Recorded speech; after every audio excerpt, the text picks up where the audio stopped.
Summer 1942. 6 months after Pearl Harbor, the tides of war are shifting.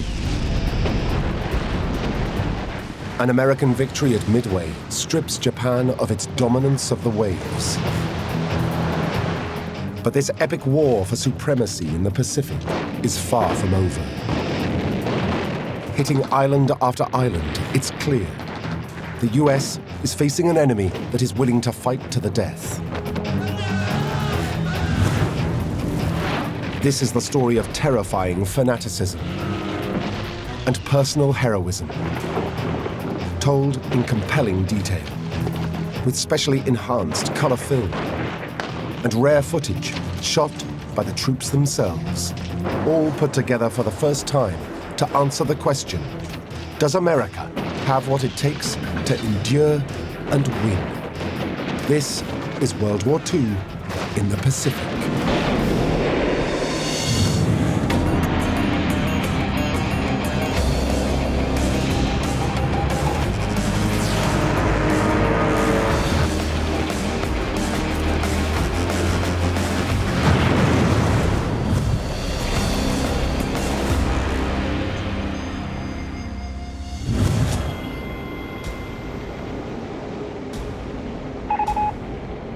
By the summer of 1942, it's clear Japan's attempt at knocking America out at Pearl Harbor failed.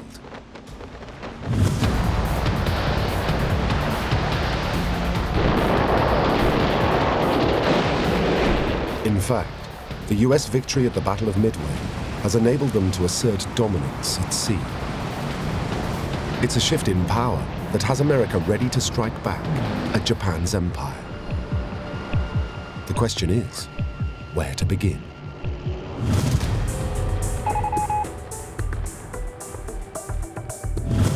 US military planners, led by Army Chief of Staff George C. Marshall, identified Japan's Achilles heel: a complete lack of natural resources. It's why Japan has seized all those territories around the Pacific. To create an empire to supply oil, rubber, tin, and food, essential for maintaining the war effort. Cut off these resources, and Japan will fall.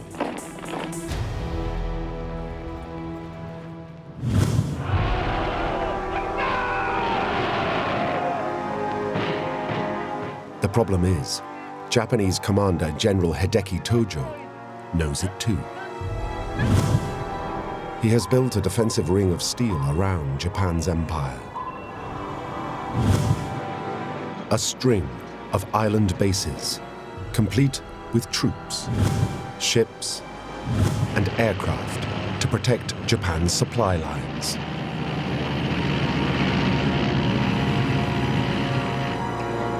Taking them would demand more than American naval superiority.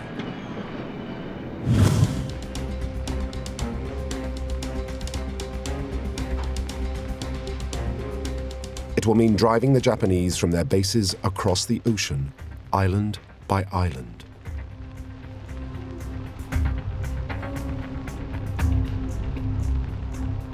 This will require an entirely new form of warfare: the amphibious landing. America has never attempted anything like this before. But US chiefs believe there's no alternative to the island-hopping strategy. They decide to attack along two fronts.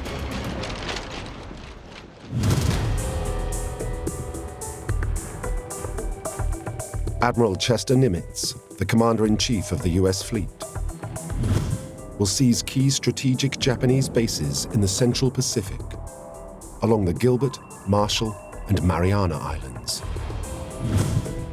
General Douglas MacArthur, the supreme commander of Allied forces in the Southwest Pacific, would take New Guinea and the Solomon Islands to the south of Japan's empire.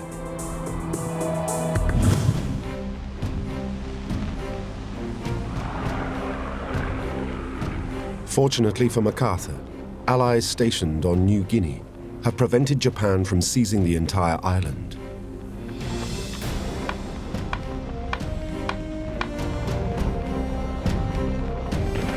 The Japanese invaded New Guinea in March 1942, but came up against Australia's forces stationed there.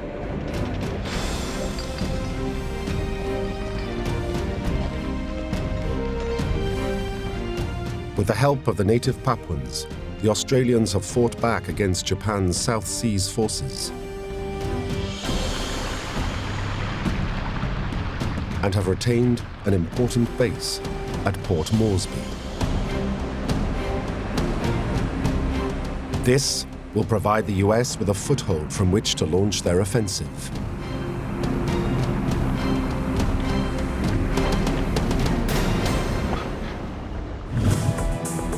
America's first target, a tiny island on the southern tip of the Solomon Islands, the very bottom of Japan's defensive ring. Guadalcanal.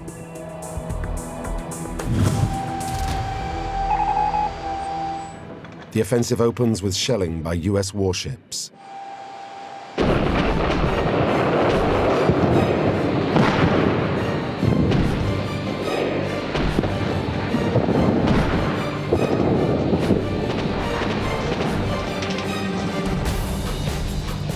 B-17s from 26th Squadron rained down destruction for 7 days.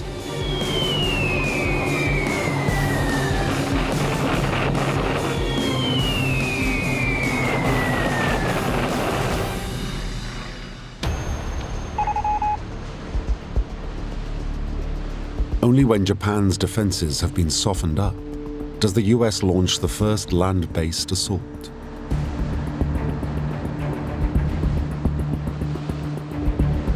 Marines go into amphibious combat for the very first time.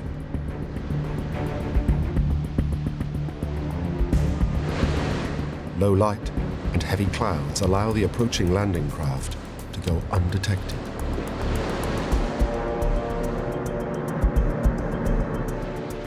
Wave after wave of Marines pour onto the beaches.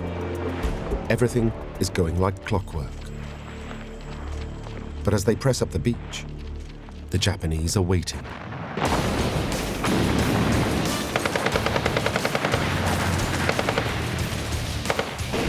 Japan's garrison fight back with shocking ferocity.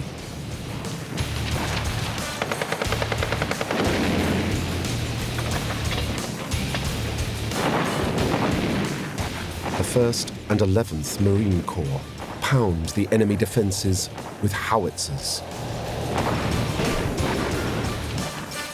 It's not enough. They are forced to get in close. The Japanese are driven by a code of honor. It's better to die in battle or commit suicide than surrender. A code that Americans quickly discover means they're in for a fight to the death.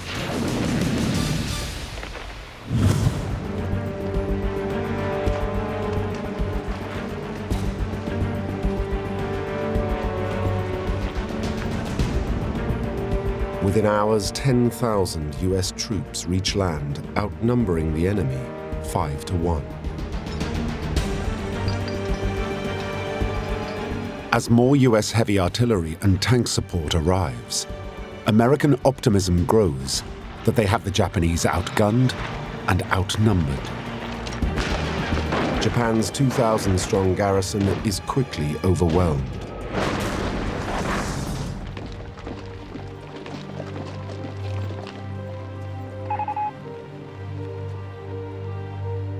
By 8 p.m., after just 14 hours of fighting, American troops secure their main objective, an airstrip on the north of the island.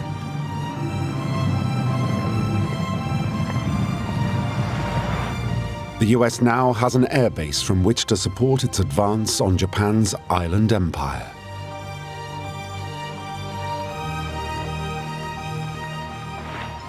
But control over the island is far from secure.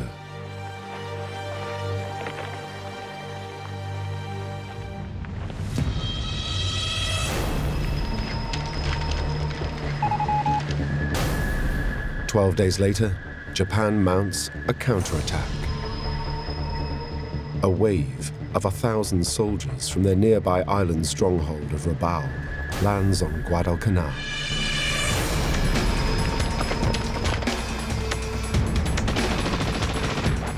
American forces stand firm.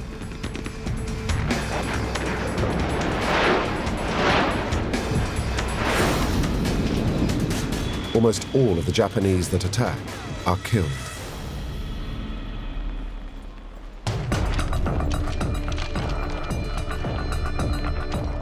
But they keep on coming.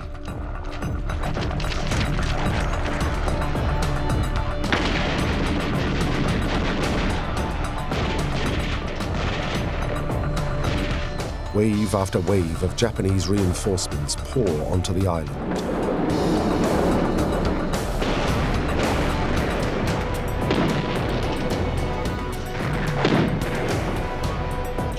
Fighting continues for 6 months. Until Japan is forced to concede.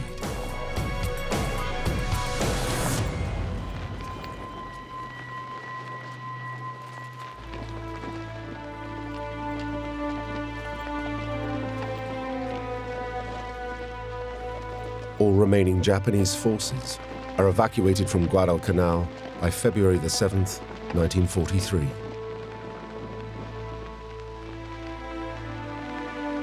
The battle for this one tiny island costs America 7,100 lives. Japan's losses are a staggering 24,000. Guadalcanal is a taste of the war of attrition that is to come.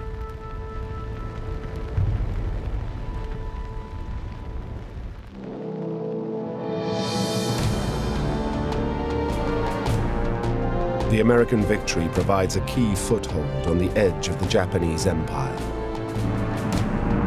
A secure airfield for General MacArthur to start island hopping his way towards the ultimate goal, mainland Japan.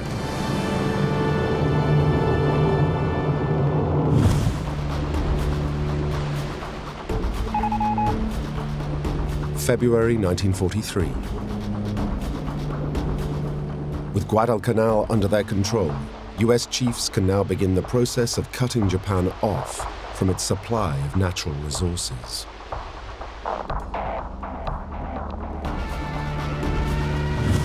Rabaul, on the island of New Britain, is America's next target. From here, Japan provides air and naval support to its supply routes. MacArthur's plan is not to capture Rabaul, but to isolate it. Cut off, it will cease to pose any military threat.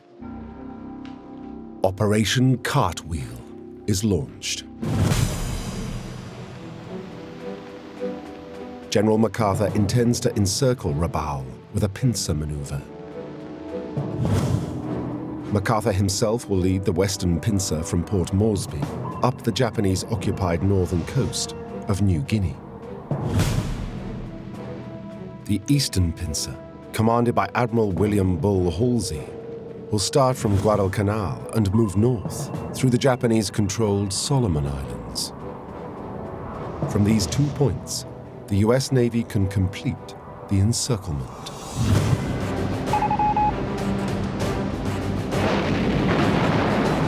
As with Guadalcanal, Cartwheel begins with intense aerial bombardment and shelling.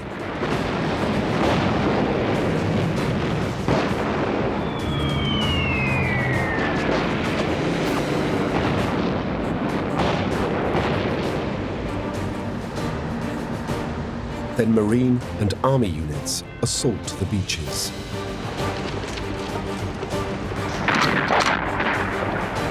This time, the Japanese unleash heavy mortar, sniper, and machine gun fire.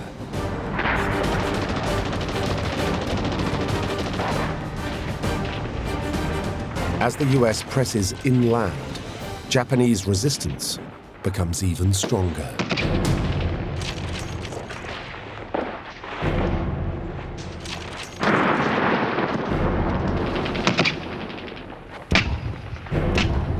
The enemy are well dug in, lurking in a network of pillboxes, caves, and underground bunkers. American forces have to get in close, a task for grenades and flamethrowers. Still, the Japanese soldiers stay true to the samurai code of honor.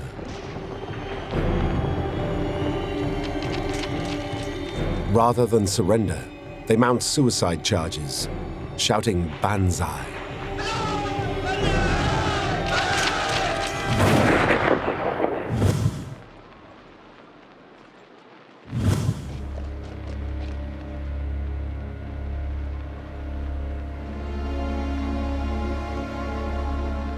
As the combat continues, US troops face a new enemy. The jungle terrain on the island is riddled with disease. Soldiers fall prey to dysentery, scrub typhus, and worst of all, malaria. In fact, across the entire war in the Pacific, malaria claims more American casualties than the Japanese.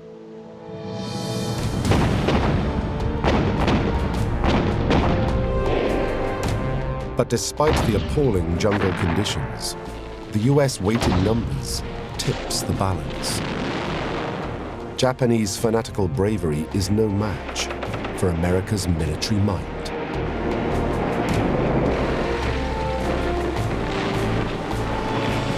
It takes 9 bloody months of conflict, but eventually the two pincers of Operation Cartwheel encircle Rabaul.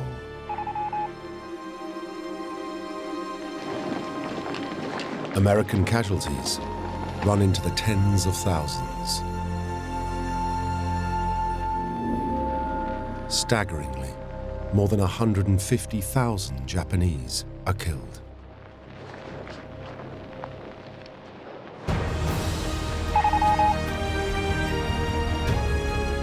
Operation Cartwheel has done its job. Rabaul, along with its garrison of over 100,000 men, is now isolated and will play no further part in the war. Vital resources, including oil from the Dutch East Indies and rubber from New Guinea, are successfully cut off from mainland Japan.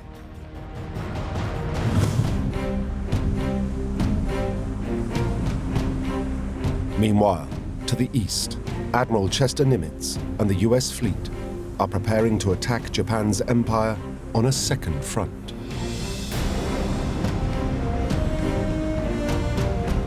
Operation Galvanic aims to drive the Japanese off the Gilbert and Marshall Islands. These outposts provide vital military support to Japan's supply routes in the Central Pacific.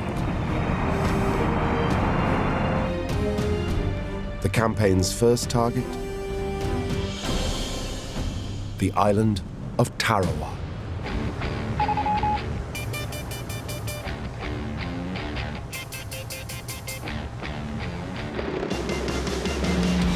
It starts with, by now, tried and tested tactics.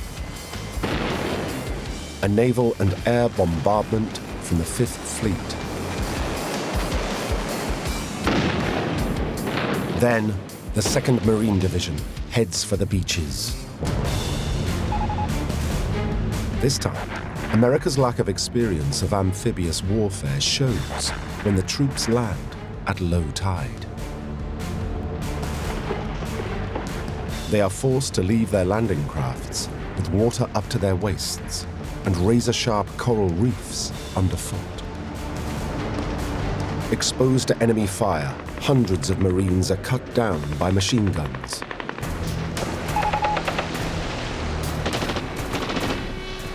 Meanwhile, the bulk of Japan's 4,700-strong garrison is waiting inland. Outnumbered by the invading Americans 7-1.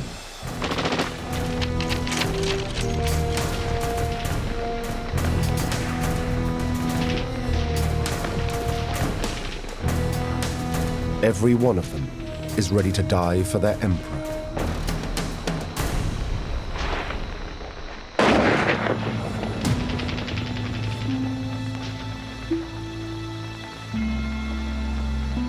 Their extreme dedication makes the next 4 days some of the fiercest and bloodiest battles in Marine Corps history.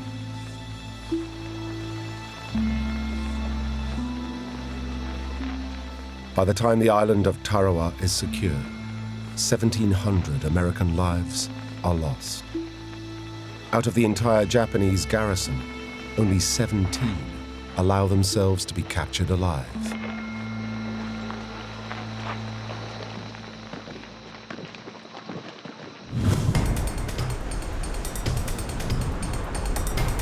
With the Japanese unable to halt their charge, Nimitz's forces continue to steam north. By February the 22nd, he seizes all the key targets in the Gilbert and Marshall Islands. US forces now have their sights set to the north on the Japanese-controlled Mariana Islands.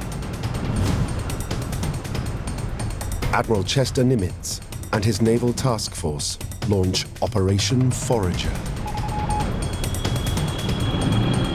The first target, the Mariana Island of Saipan.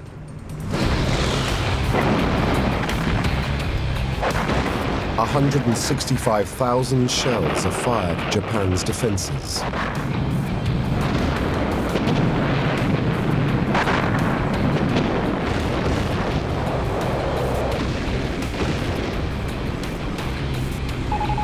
Two days later, the amphibious landings begin.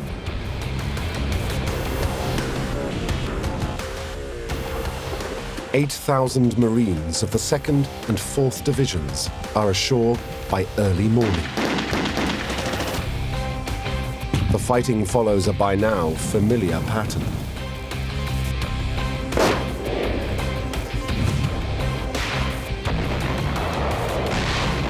But this time, the Japanese have a surprise.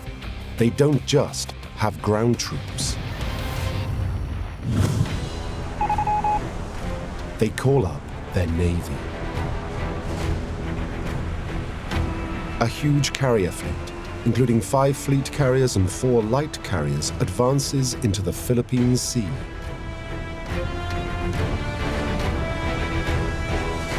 The aim is to cut the US troops on Saipan off from their supporting ships. But there is a flaw in the Japanese plan.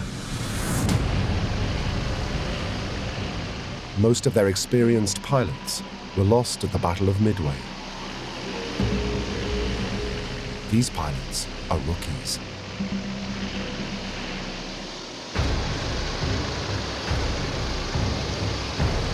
A first wave of just 61 Zero fighters take off.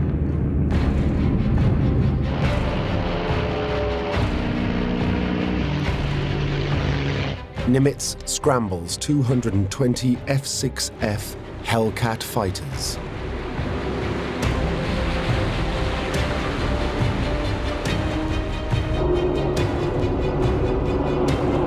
These are America's most advanced fighter planes. Their pilots are battle-hardened. It's men against boys.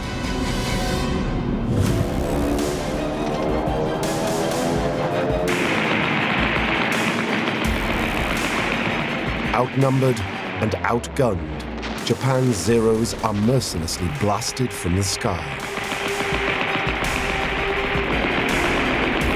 The Japanese launch another wave of 120 aircraft.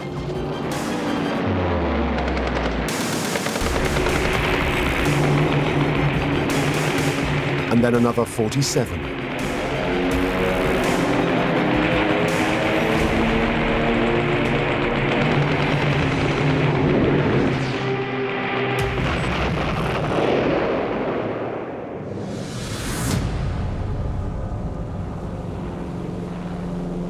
By nightfall, the US losses stand at just 29 planes. Japan's are almost 400 aircraft. It goes down in history as the Great Marianas Turkey Shoot.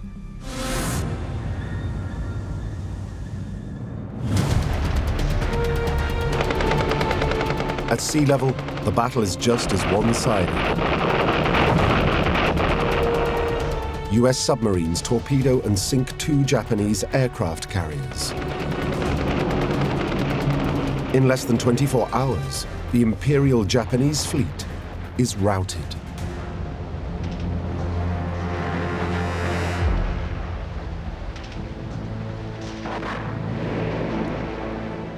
They lose 3 carriers and almost 600 aircraft. This crushing blow means that Japan can no longer compete in carrier-based warfare. The Battle of the Philippine Sea is an important American victory.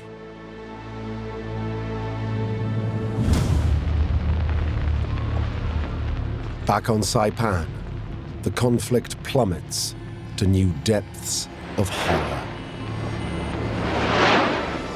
It's not the banzai charges that shock the US troops. It's the suicidal fanaticism of the 8,000 Japanese civilians on the island.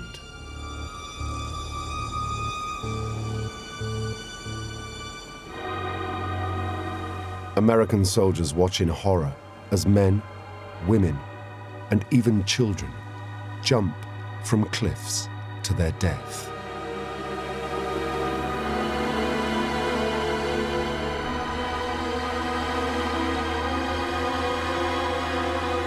The message to America is clear. To beat Japan, the US won't just have to overcome a vast army, but an entire nation that will never surrender. How can you defeat an enemy that just won't back down?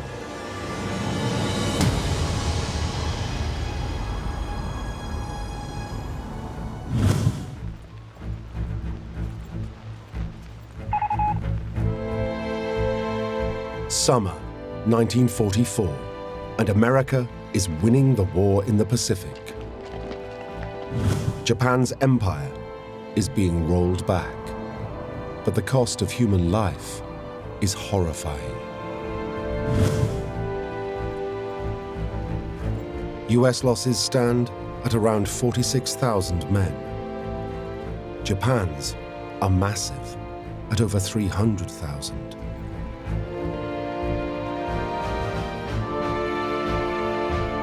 Mainland Japan is deprived of natural resources, and their war effort is taking a toll on the Japanese people. Food is in short supply. Japan's agricultural and transport infrastructures are disintegrating. But the war seems no nearer to ending.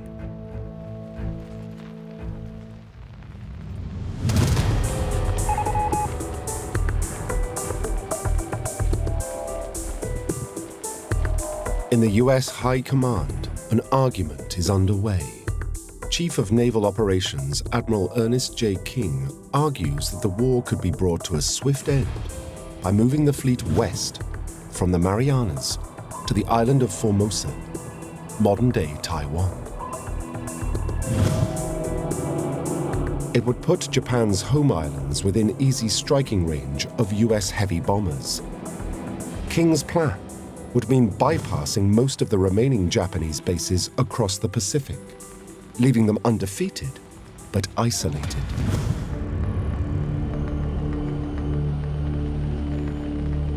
General MacArthur has other ideas. The US Supreme Commander in Southeast Asia tells President Roosevelt that America must continue with his island-hopping strategy. In particular, he must drive the Japanese off the Philippines. This approach, he argues, would provide bigger bases than Formosa from which to launch bombing raids and consolidate America's stranglehold on Japan.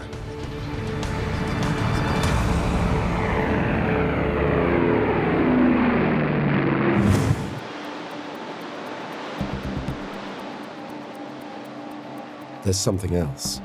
MacArthur had promised the Filipino people that he would return when he was driven off the island in December 1941. He means to keep that promise.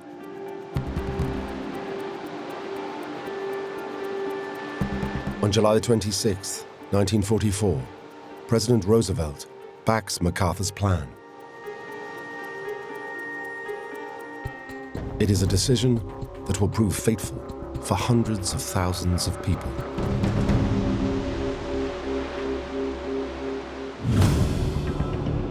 As preparations for the campaign begin, MacArthur deliberates where to make his first assault.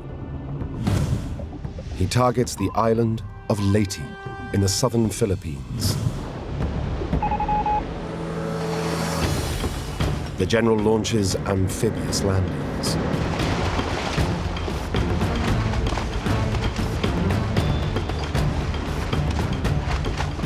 An expert in PR, he is filmed striding ashore with his troops, showing the folks back home that he has indeed returned. By now, America is accomplished at amphibious landings, and within hours, the 6th Army establishes an 18-mile-long beachhead from which to begin their advance inland.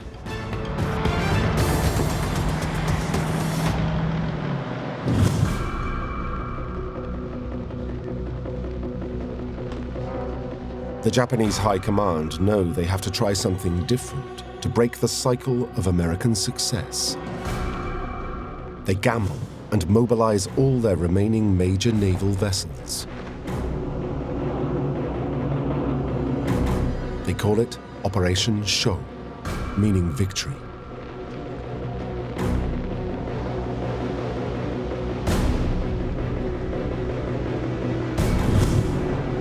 The plan is to lure America's naval support away from the ground troops on Leyte.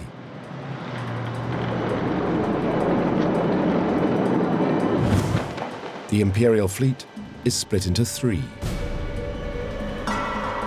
One convoy advances through the San Bernardino Straits to the north, and another through the Surigao Straits to the south. The 3rd Japanese convoy, including the Imperial Navy's last 4 carriers, approaches the Philippines from the northeast.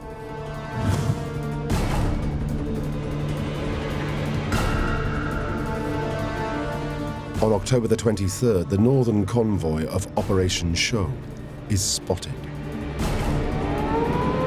Admiral Halsey, commander of the 3rd Fleet, intercepts. The following morning, he scrambles aircraft to attack the Japanese convoy.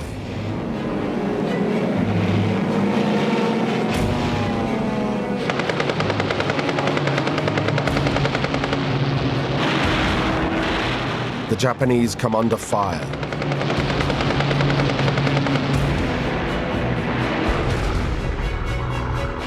But then turn and retreat.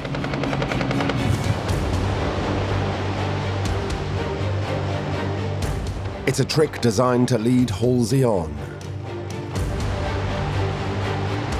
He takes the bait, heading straight towards the Japanese carriers to the northeast and away from Leyte.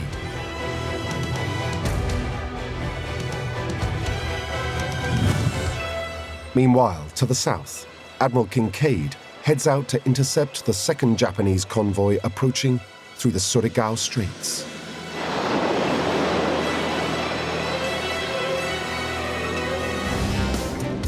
Japan's plan is working.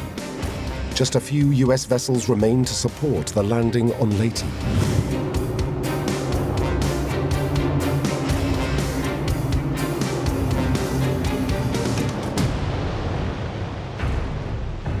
Now, under the cover of darkness, the Japanese fleet that had appeared to retreat turns back to attack the handful of American ships still covering the landing.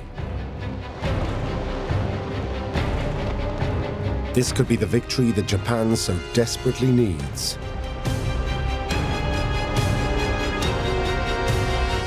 But at the last moment, they lose their nerve. Fearing they are sailing into a trap, the Japanese turn again and retreat. The opportunity is lost.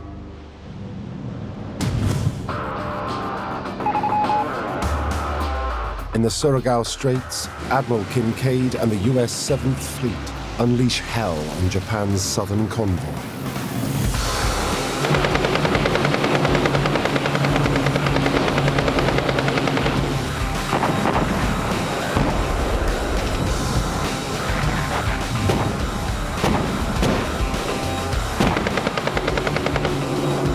Three Japanese destroyers and 2 battleships are sunk.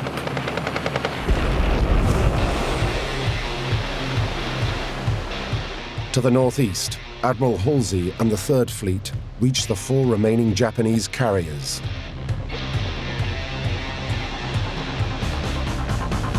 Having lost most of their aircraft and pilots in the Marianas, Japan's carriers are sitting ducks.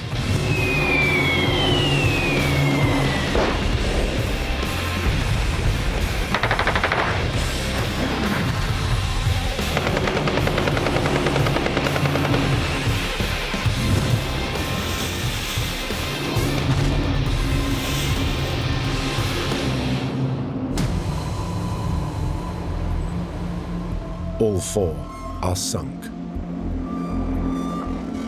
It should be the final knockout blow against the Japanese Imperial Navy. But Japan believes it can still strike back against the US fleet. With a terrifying tactic that takes its fanaticism to a whole new level.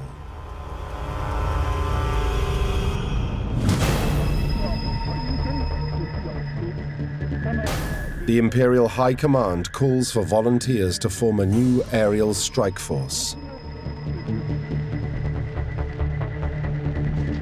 They are called kamikaze, meaning divine wind.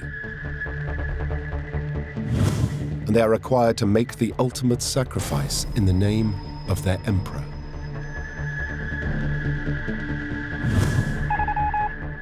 In the fall of 1944, the first kamikaze pilots drink sake before climbing into their aircraft laden with fuel and explosives.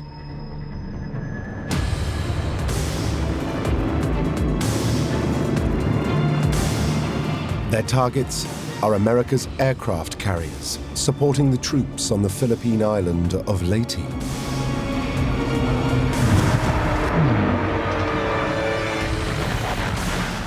US fighters and anti-aircraft guns respond to the threat. Some kamikazes are blown out of the sky. Others miss their targets.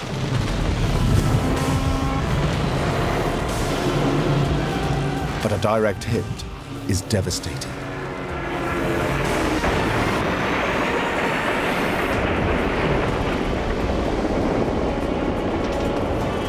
The carrier St. Lo is sunk, killing 100 Americans.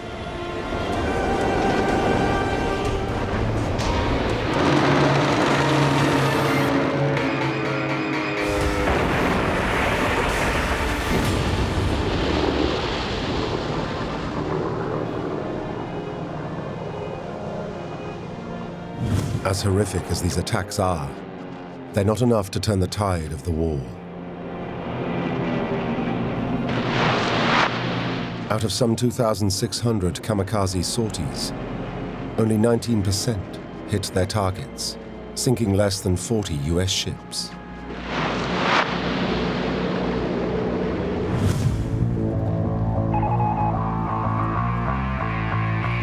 Back on Leyte, ground forces face off against Japanese defenses across the island.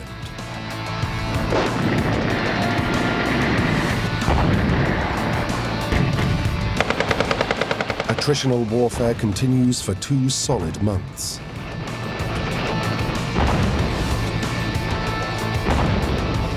But once again, Japan's determination is no match for America's sheer weight in numbers. They are outnumbered 4-1.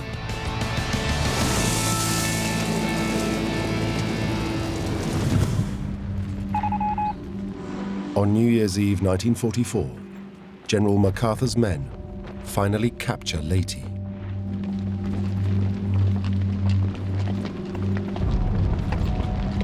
Almost the entire Japanese force of 50,000 lies dead.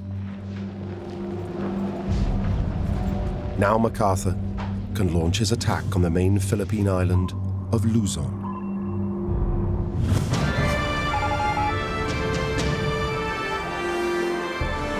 Early in the new year, over 100,000 troops of the 6th Army Division land on the south coast of the island.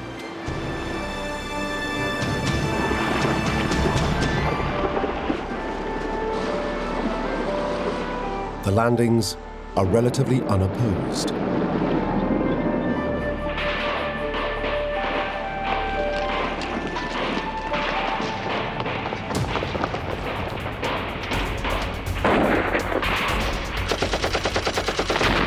The Japanese garrison is poorly equipped and is no longer receiving air and naval support or reinforcements from Japan. No match for America, they are forced to fall back to mountain strongholds.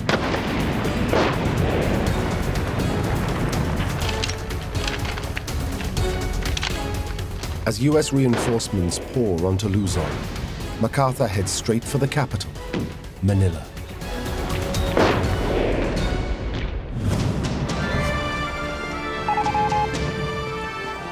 After just 2 weeks of close-quarter combat, MacArthur's troops are just 60 kilometers from the capital. They retake the major US airbase of Clark Field that had fallen to Japan in 1941.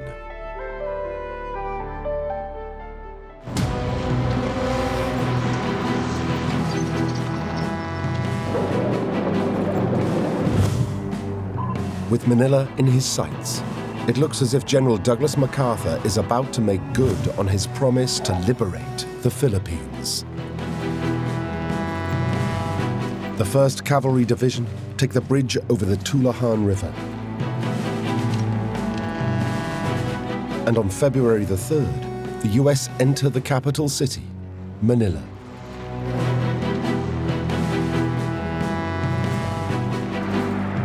The Japanese hold Manila's historic architecture in high esteem.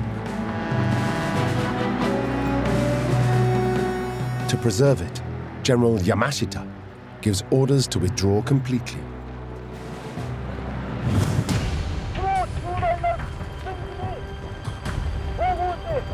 But a garrison commander named Sanji Iwabuki defies the order along with 20,000 men. They swear to uphold the Japanese imperial code of honor and defend the city to the death.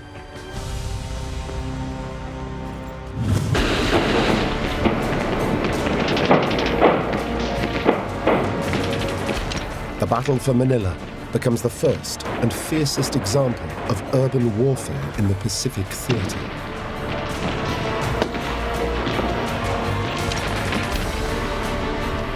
American soldiers inch through the capital. They face snipers, machine gun nests, and hidden artillery.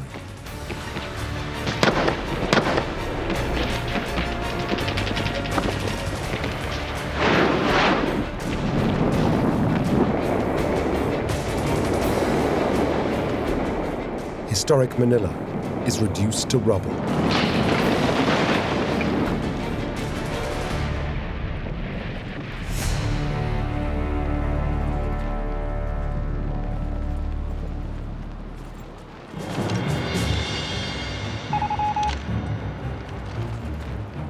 After a month of fighting, US forces drive Iwabuki and his remaining troops to the historic center of the city known as Intramuros.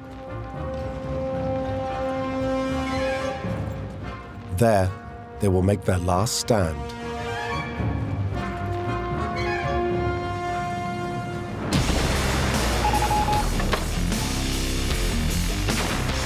American soldiers unleash a 140-gun artillery barrage.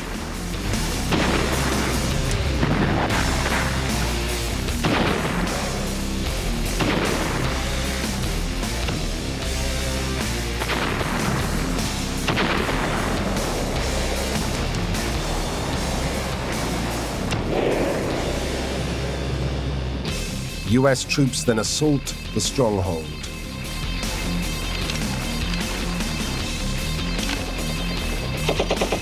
The battle is brutal, lasting 3 days.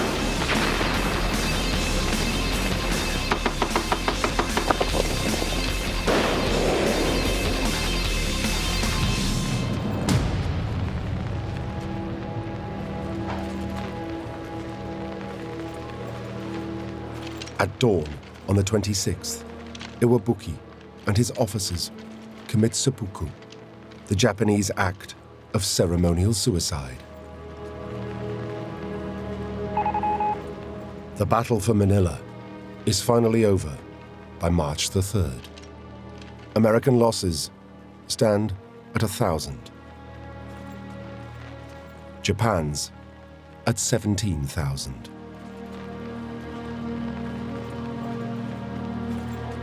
But over 100,000 Filipino civilians lie dead, many of them massacred by the Japanese.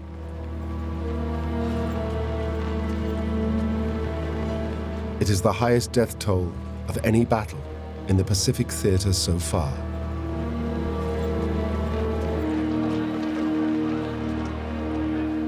MacArthur has kept his promise, but at a devastating price.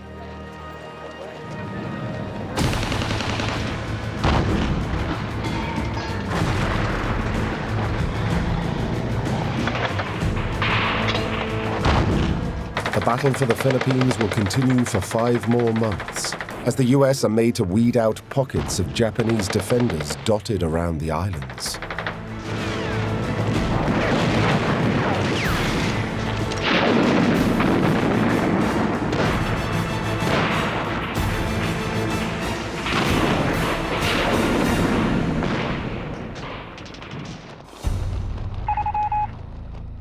When it's finally over, it has cost America around 14,000 dead and almost 50,000 wounded.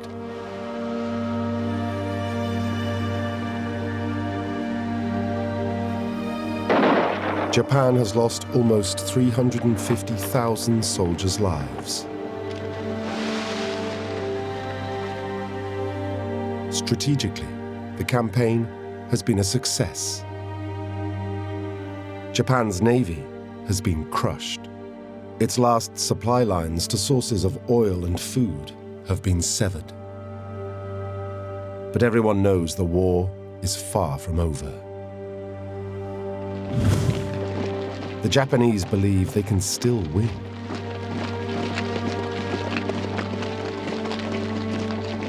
If they can make the fighting brutal enough and just fight on whatever the cost, they are convinced that America will not have the stomach to continue. US chiefs know this too.